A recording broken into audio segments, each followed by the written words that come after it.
Hey there, and welcome back to the Board Game Sherpa, the channel whose goal is to take the fear out of learning new board games and put the fun back in. This past weekend, my wife and I had board game night with a couple I never thought would come to game night.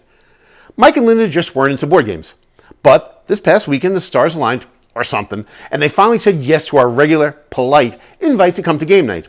They're awesome people and we do a bunch of other stuff together, but never board game night. That shocking, yes, will come, really took me off guard and put me in Ultra Sherpa mode. What games should we play? What are their tastes? Will they like them? Will they be overwhelmed? Will we remain friends? These are things a good Board Game Sherpa should think about. What happened? You'll just have to keep watching. Cue the title.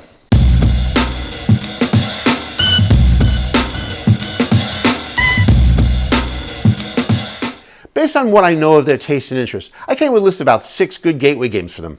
Some which I've talked about on this channel before. So this couple has been traumatized by board games in the past, specifically Monopoly. They've had their share of ultra-competitive siblings who have played with house rules and they ended up with flip tables, as well as Monopoly money going up their sleeves, something that this Board Game Sherpa has seen in the past. Check out my Monopoly is actually playable video to see why Monopoly gets a bad rap and how to fix it. So here's a list of board games I chose for game night with Mike and Linda. They're all relatively simple, easy to learn gateway games that I chose based on what I know about their tastes. Number 1, Dungeons, Dice, and Danger.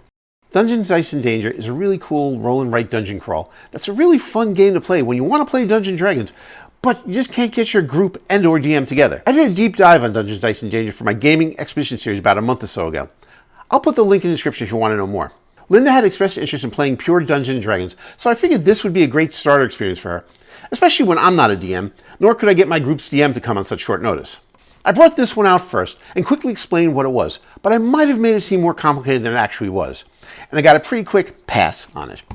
This one was on me. Maybe I'll send my video to them to see if it changes their mind. But for now, next. Number 2, Azul, Stained Glass of Sintra. I got Azul Stained Glass of Sintra a couple of weeks ago, and my wife and I absolutely love it. It's a game about installing stained glass windows in a palace. It's an easy-to-learn game with beautiful components and a cool theme. I think if I had gotten them to see it being played, I could have sold it to them. But we only had a couple hours to play everything we were going to play for game night, and we had to make the most of our time. I've also only played the game twice, so I might have been a little bit confusing while explaining the rules. So Azul was a pass. Next. Number 3, Steam Up, the Deluxe Edition. I was sure I had a hit with Steam Up. We've bonded with this family over Chinese food just the week before, and the components to the Deluxe version of Steam Up are amazing. Meat buns, sticky rice, chicken claws, cool player characters like the Silver Spoon Dragon or Angry Customer Monkey or the Magician Bunny. Plus, I added chopsticks on my own to make the game even more thematic. This was definitely a go, right? I got a little interest, but not enough to warrant playing. Maybe the prospect of ordering food as a board game isn't as loved as I thought it would be. Okay, next. Number 4, Chronicles of Crime. Okay, Mike's a cop, so he would absolutely love a good case to crack where you use your phone to actually see the locations where the crime took place. And you get virtual interviews with witnesses, experts, and possible suspects. Come on, that's a home run, right? Well, one thing I didn't actually account for. If you're watching this, you probably already figured it out. Again, Mike is a cop. How many of you have a job with lots of overtime and stress? And when you have that rare time to relax, do you just want to do your real job for play in the off hours? Yeah, I wasn't thinking. Oops. Side note, my wife and I are not police officers, so we think Chronicles of Crime is phenomenal and cleverly designed. I don't like to bring tablets and phones into board game night to get away from technology, but in this case, it really adds to the experience. If any of you are interested, post below and I'll do a gaming expedition with the Board Game Sherpa video on just how cool this game is. Alright, next. Number 5, Splendor Marvel. It's starting to get desperate, and I'm going 0 for 4. I gotta bring out the big guns. We were all comic nerds in the room, so recruiting Marvel's heroes and villains and collecting gems for Thanos' Infinity Gauntlet is a good idea, right? I don't know, I already struck out with the previous 4. Well, Splendor Marvel nailed it. I've played this game hundreds of times before, and it's one of my personal top favorites. It's also my top 5 best gateway games, Volume 1 episode, so I can explain it pretty well. The basic version of Splendor was such a great game before it got branded with Avengers theme, and now it's just an amazing game. And our guests were interested enough and we brought it to the table. After a quick setup and explanation of the rules, we were on our way. After a turn or two, everybody knew what they were doing. We had a great game. Not only were we talking about strategy, but each card led to a discussion about the various Marvel movies and our favorite characters and why, and overall, just our love of Marvel and DC Comics.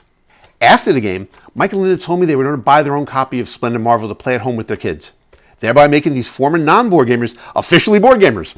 Chalk one up for the Board Game Sherpa. Whew. On to our last game. Number 6, King of Tokyo. King of Tokyo is always my go-to game. Destroying Tokyo with monsters modeled after Godzilla, King Kong, and killer rabbits is always popular with my friends. And just like Splendor Marvel, it's one of my top 5 personal favorite games. And it's in my top 5 best gateway games episode. It's an easy sell, which is why it's the last game on my list.